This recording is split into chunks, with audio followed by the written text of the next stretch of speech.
back to Your Path to Career Success, the podcast that helps you build the skills, confidence and strategies to thrive in your career. I'm Catherine, and today we're moving deeper into phase 2 of our journey, positioning for executive opportunity. Last week, we explored how to showcase enterprise impact in your career narrative, making sure your achievements demonstrate that you already think and act like an enterprise leader. This week, we're going right into the room where those decisions are made. What actually happens when a CEO and board are choosing their next senior leader? What are they really evaluating? And most importantly, how can you show that you have what they're looking for? Because here is the truth. At the C-suite level, it is not only about whether you can do the job, it's about whether the CEO and board believe you will elevate the entire organisation. Imagine this. You are in your final interview rounds for a C-suite role. The board chair asks, why should we choose you? Your instinct might be to talk about your track record, results delivered, teams built, strategies executed. Those matter, of course. But what the board is really asking is something deeper. Can we trust you with the future of this organisation? That is the real selection question. So what I'll share in this episode. In this conversation, I will walk you through the 4 qualities CEOs and boards consistently evaluate in executive candidates, how to demonstrate those qualities in your stories and interactions, common mistakes candidates make in final interviews and how to avoid them, and a reflection exercise you can use this week to prepare your own board-ready narrative. When a CEO and board decide who joins their top team, they are not only ticking boxes on capability, they are scanning for signals of trust, foresight, resilience and fit with the culture of leadership they want to create. Let's break down the 4 areas they are assessing. Number 1, strategic foresight. At the highest level, boards are not only interested in what you've delivered today, they are asking, can you anticipate what is coming and position the organisation to thrive in the future? Strategic foresight is about seeing patterns others miss, scanning the horizon for shifts in technology, regulation, customer behaviour, or geopolitics, and then preparing the business to respond with agility. This is more than setting a 5-year plan. It is about creating options, so that when disruption comes, the organisation has choices rather than being forced into defensive moves.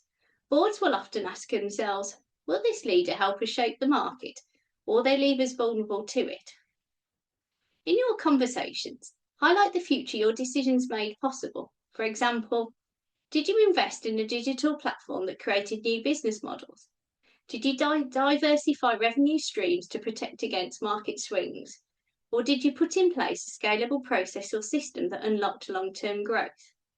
Instead of saying, I launched a new product line, frame it as, I built a product platform that can generate multiple lines over the next 5 years, giving the organisation a pipeline of growth options.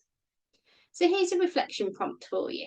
Pick one achievement and ask, what did this enable for the company's future resilience or growth? Rewrite it with that forward-looking lens. Number 2, judgement under pressure. At board level, capability is assumed. What differentiates candidates is the maturity of their judgement when there is no clear answer. Every executive will face moments of uncertainty, mergers, crises, market shocks, reputational risks, where decisions must be made with incomplete information. CEOs and boards are not looking for perfection. They know that not every call will prove right. What they want to see is whether you have the composure, balance and clarity to make sound decisions under pressure, and whether you learn and adapt when outcomes differ from expectations. Share stories that reveal your thinking process, not just the result. Show how you weighed trade-offs, balanced competing priorities, and made calls that protected the organisation's long-term health. Did you pause short-term growth to safeguard reputation? Did you balance speed with compliance to avoid regulatory risk? Or did you handle stakeholder pressures with transparency and courage? Instead of, I managed a cost-cutting programme, frame it as, faced with a sharp downturn, I made choices that balanced immediate cost control with protecting critical capabilities so the organisation could rebound stronger when the market recovered. So here's a reflection prompt for you. Think of one time you made a difficult decision. How did you demonstrate maturity of thought, even if the outcome was mixed?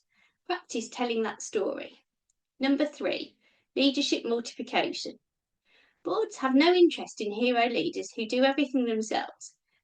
Heroics may deliver short-term wins, but they do not build sustainable value.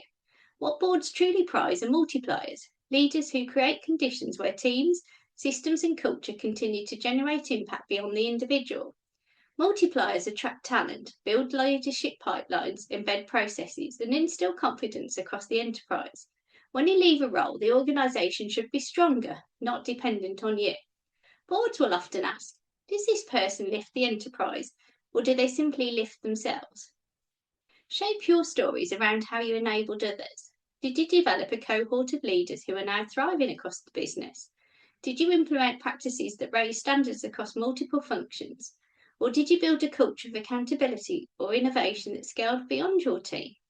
Instead of, I turned around a failing division, frame it as, I created the leadership bench and systems that allowed the division to keep thriving long after I stepped away. So here's a reflection prompt for you. Review one of your career highlights. Rewrite it to show how you multiplied value through people, culture, or systems. Ask, what continues to succeed because of the foundations I built? Number 4, cultural fit and values. Beyond skills and results, CEO and boards are the stewards of the organisation's culture and reputation. They are asking, does this leader embody our values? Will they set the tone that inspires employees, reassures stakeholders, and protects our licence to operate? Fit does not mean uniformity. Boards are not seeking clones. They want leaders who bring fresh thinking but whose behaviours reinforce trust, integrity, and alignment with the organisation's mission. Misalignment here is one of the most common reasons talented executives are not selected. Demonstrate your values in action. Share moments where you upheld ethical standards, protected employees, championed inclusion, or safeguarded trust, even when it came at a cost. Show that your decisions are guided by principle, not expedience. Did you choose transparency with investors during a setback? Did you stand firm on safety or compliance even when under pressure? Or did you nurture a culture where people felt empowered to speak up? Instead of, I led an expansion into new markets, frame it as, I led an expansion that was built on fair employment practices, cultural respect and regulatory integrity, ensuring our growth aligned with our values and strengthened our reputation. So here's a reflection prompt for you. Think about a time when your values shaped your decisions. Practice telling the story clearly and confidently, because boards listen closely to how you talk about integrity and culture. So how to show you have it. So how do you make sure the CEO and board see you as that leader? It is not enough to list achievements. You need to communicate in a way that signals foresight, maturity of judgement, collective impact and values in action. Here's how. Number 1, frame your achievements as future shaping, not just problem solving. Boards do not want leaders who not only put out fires, they want leaders who shape the conditions for long-term success. If you only describe how you fixed an issue, you sound tactical. If you show how your actions created resilience and growth for years ahead, you sound like an enterprise leader. Position every story in terms of what it meant for the organisation's future. Did you build capabilities that scaled? Did you open new opportunities for growth? Or did you prepare the business for disruption? Instead of saying, I solved a supply chain bottleneck, say, by solving a supply chain bottleneck, I established a model for resilience that reduced risk exposure and created a framework we now use globally. So here's a reflection prompt. Look at one achievement from your CV. Ask, how did this change the organisation's trajectory for the next 3 to 5 years? Rewrite it to highlight the future impact. Number 2, reveal your thinking process. At this level, outcomes matter, but so does how you reach them. Boards want to understand your decision-making process. Did you weigh risk carefully? Did you act with principle? Or did you balance speed with sustainability? The way you think is as important as what you delivered. When you share examples, do not only describe what you did, explain how you considered the options, what principles guided your choice, and how you involved others in the decision. Instead of, I reduced operating costs by 12%, say, I reduced operating costs by 12% by carefully balancing efficiency gains with employee well-being, ensuring that the changes protected morale while safeguarding financial health. So here's a reflection prompt. Take one story you often share. Practice adding a short explanation of how you made the decision, not just the outcome. Notice how it deepens the impression you create. Number 3, make it collective. Boards are not looking for solo performers. They want leaders who lift the whole system, and create impact that multiplies. Overusing I can come across as ego-driven, while demonstrating collective wins shows you are capable of enterprise leadership. Consciously highlight teams, partners, and systems. Position yourself as the enabler. Share how you created conditions for others to thrive and how you built structures that outlast you. Instead of, I delivered a major transformation program, say, by enabling a cross-functional team to deliver a major transformation program, we embedded practices that improved efficiency across the business and established a cultural model for collaboration. So here's a reflection prompt. Choose a recent achievement where you played a central role. Rewrite the story to highlight the people you enabled, the partnerships you built, or the culture you reinforced. Number 4, demonstrate values in action. Trust is the currency of the boardroom. Boards know that when pressure is high, values are tested. They're listening for stories that prove you make principled choices, even when they are difficult. Share examples when you chose the harder right over the easier short-term option. Show how you safeguarded reputation, upheld fairness, or set a cultural standard. Make clear that values guided your actions, not expedience. Instead of, I led a high-growth expansion, say, I led a high-growth expansion while ensuring local labour practices were ethical, regulations were met, and communities were respected, building growth on a foundation of trust. Here's a reflection prompt. Think of a time when you held the line on integrity, even under pressure. Practice telling that story in a concise way. This is often the moment that convinces a board you are the right choice. So here are some common mistakes candidates make in final interviews and how to avoid them. Even highly capable leaders can stumble at the final stage. By understanding the common traps, you can prepare to avoid them and present yourself as a trusted enterprise-ready choice. Number 1, talking only about past achievements. Many candidates focus on proving they've done the job before. While results matter, boards are more interested in what you will bring to the organisation's future. So why it matters. A backward-looking narrative can make you sound like a strong operator, but not necessarily a future shaper. How to avoid it. Balance your examples, share achievements, but always connect them to what they unlock for the company's resilience and growth. Show you think in horizons, not just history. Number 2, overloading on detail. It is tempting to describe every metric, every action, every shareholder or stakeholder, but excessive detail. Number 2, overloading on detail. It is tempting to describe every metric, every action, every stakeholder, but excessive detail dilutes your impact. Why it matters. Boards do not want a project report. They want clarity on your strategic contribution. How to avoid it. Strip your stories down to 3 layers. The result, the enterprise impact, and the strategic value. Number 3, positioning yourself as the hero. Some candidates overemphasise their personal role, forgetting that boards value collective leadership over solo performance. Why it matters. Overuse of I can raise concerns about ego and scalability. How to avoid it. Frame achievements as collective wins. Use we where appropriate and highlight how you enabled others to succeed. Number 4, dodging questions on values. Boards often test values with simple or direct questions about ethics, culture, or difficult choices. Candidates sometimes gloss over these or answer superficially. Why it matters. Values and trust are decisive. If you cannot demonstrate principle-led decisions, you risk being seen as a liability. How to avoid it. Prepare stories where you choose integrity over expedience. Show how you role modelled the culture and safeguarded reputation. Number 5, failing to engage the board as peers. Some candidates approach final interviews as one-way interrogations, answering questions but not engaging in dialogue. Why it matters. At this level, boards want to see you as a peer, someone who can challenge constructively and contribute at the strategic table. How to avoid it.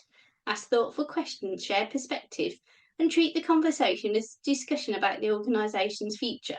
This signals confidence and readiness. So here's a reflection exercise for you. This week, I want you to take one achievement you are genuinely proud of and practice telling it through the C-suite lens. The goal is to move up from a functional story into an enterprise narrative that signals readiness for the top. Step 1, choose your achievement. Pick something that represents a meaningful moment in your career. It does not need to be the biggest or most high-profile win. It could be a turning point where you made a bold call, enabled a team, or safeguarded the organisation's reputation. Number 2, Ask yourself 4 questions. How does this story demonstrate foresight? Did I anticipate change, prepare for disruption, or create opportunities for the future? How does it show balanced judgment? What trade-offs did I navigate, and how did I ensure the decision was right for the long-term health of the organisation? How did I enable others, not just myself? Did I lift a team, build talent, or create systems that multiplied value beyond me? And what values did I demonstrate in the process? Did I act with integrity, protected trust, or role model behaviours that reinforced the culture? Step 3. Rewrite your story. Take your original version of the achievement and reshape it so it highlights foresight, judgment, collective impact, and values. Aim for a concise but powerful narrative, something you could deliver confidently in an interview. Step 4. Practice out loud. Rehearse sharing it as if you were in front of a CEO or board. Notice how the tone changes when you shift from describing tasks to telling a story of enterprise leadership. You will likely hear it yourself. It will sound less operational, more like the narrative of a trusted senior leader. Step 5. Test and refine. Share your story with a mentor, colleague, or even record yourself and listen back. Ask, does it convey not only competence, but also trust, foresight, and leadership maturity? Adjust until it feels natural and enterprise ready. Today, we stepped into the mind of the CEO and board, exploring what really drives their decisions when they select C-suite leaders. It's not only about your capability, it's about your foresight, your judgment, your ability to multiply impact, and your alignment with the organisation's values. Your challenge this week: practice reframing one of your stories using the 4 criteria we discussed. When you speak to foresight, judgment, leadership multiplication, and values, you signal that you are not just ready for the role, you are ready for the responsibility of shaping the future of the enterprise.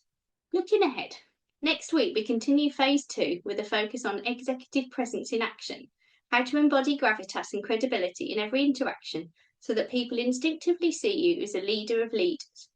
If you found today's episode valuable, subscribe, leave a review, and share it with a colleague who is also stepping up to executive leadership.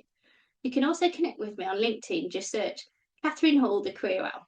And remember, this podcast is here to give you the insights and mindset shifts that help you step confidently into executive leadership.